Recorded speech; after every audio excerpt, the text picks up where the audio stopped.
I just wanted to offer a perspective and sort of a change of perspective that has helped me.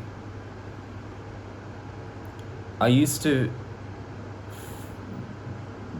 act in a way that, I used to experience things in a way that was much more resistant. I had a lot of emotions trapped in the body that caused me to be very resistant, very avoidant of certain experiences. I would try to hide, very negative. And I would see things differently. And I went through a lot in the last year and was able to release a lot of this stuff. And now I feel that I do see things a lot more clearer. And it gives me a good perspective, even because it's fairly all recent, that I can sort of still remember what that was like. And I remember I used to be very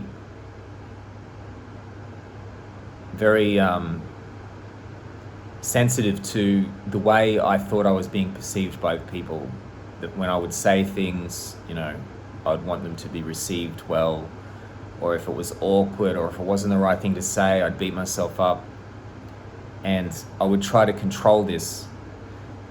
Obviously, to control that is about changing yourself in order to make the people around you happy, or in order to gain acceptance from the people around you. And this obviously has to happen to some extent in terms of being tactful, in terms of reading the other people, reading the audience, all that sort of stuff. But in general, we should be able to say what we think, right? And I used to think that what I say was wrong, that it was the wrong thing to say. And now I realize that that's impossible. You can't say the wrong thing if you're being honest.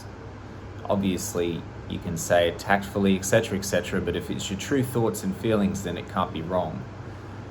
The only thing that can be wrong is, or maybe not wrong, maybe unsuitable, is the place and the people that you're with.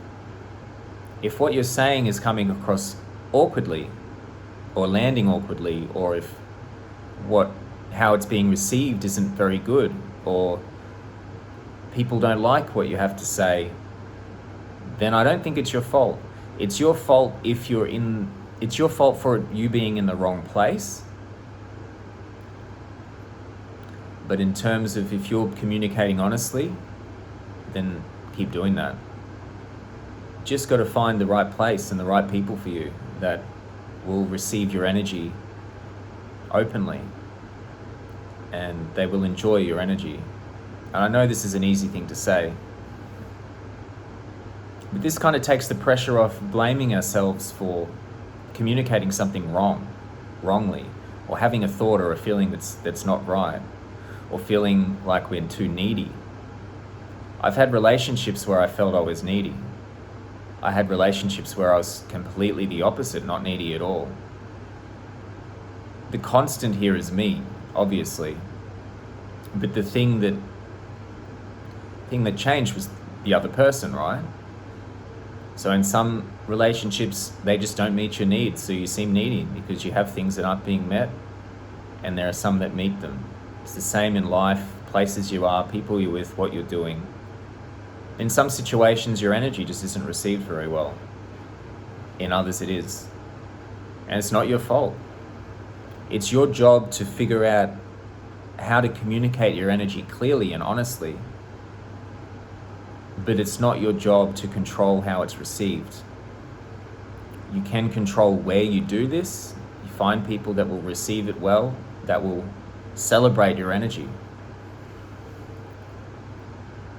And as the energy grows, as you learn to remove the blockages in the way of you being able to express your energy fully, the quicker other people are resistant to it or are attracted to it.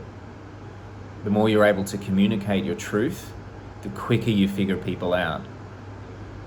You don't waste any more time. People either like you or love you, hate you or love you, right? It's one or the other.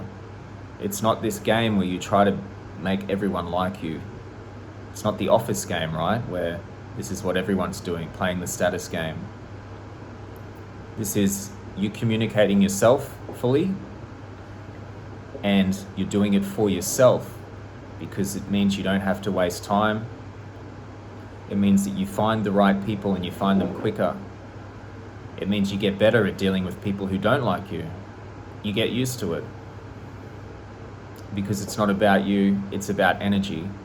And your job is simply to figure out your energy and communicate it clearly and honestly. I think this stuff used to confuse me a lot, and it's obviously always a work in progress. But I can tell that I believe that I'm better at it. But the trick to this is it's not a skill. I don't think I've learned a skill that you train and you practice that gets better over time.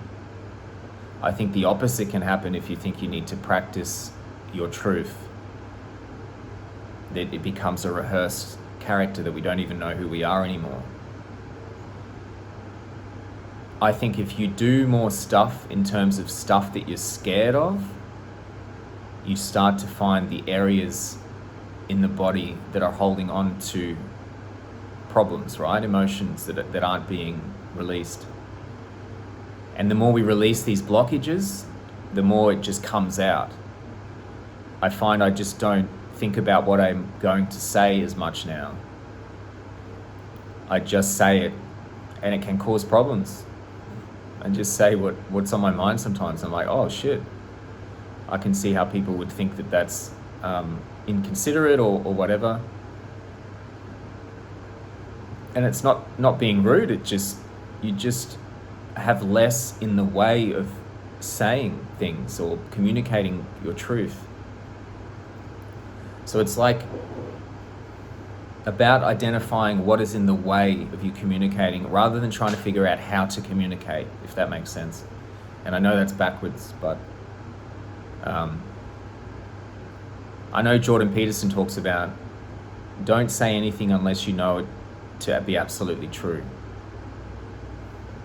And I have tried this, and it is helpful because it made me super aware of where I play games and the behaviors that I do that are just to try to get people to like me, to try to get people's validation. And I feel the energy in my body, and it's not good. It's like an anxiety, right? When I start to try to alter myself to make myself into this happy, silly robot that people will like, or something along those lines.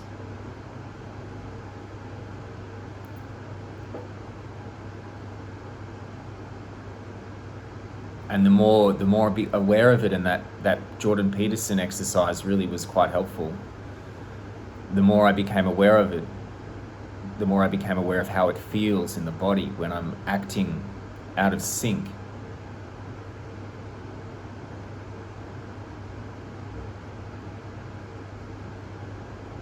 I believe once we get to a point where we have dealt with a lot of our repression and trauma, that we will spontaneously just be the energy that we are.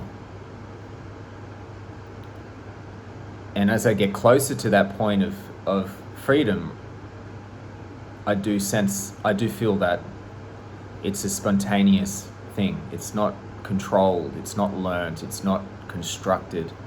It's just energy that appears and disappears when necessary. There's no resistance to your energy.